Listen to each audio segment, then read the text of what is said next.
অনেকদিন পর একটু সৎসঙ্গ শিবিরে ঘুরতে আসলাম। এসে দেখছি চারিদিকে ফুল ফল, কত সুন্দর, মন প্রাণ একদম প্রকৃতির ছোঁয়ায় ভরে উঠল।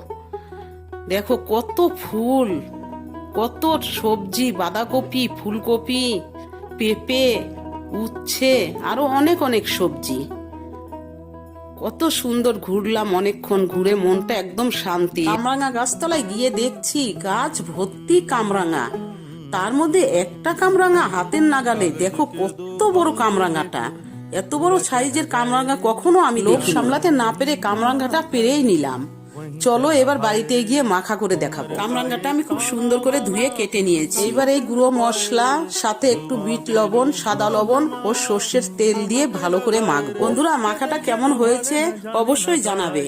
আর তোমরা কে কে কামরাঙা খেতে ভালোবাসো কমেন্টে লিখে দিও।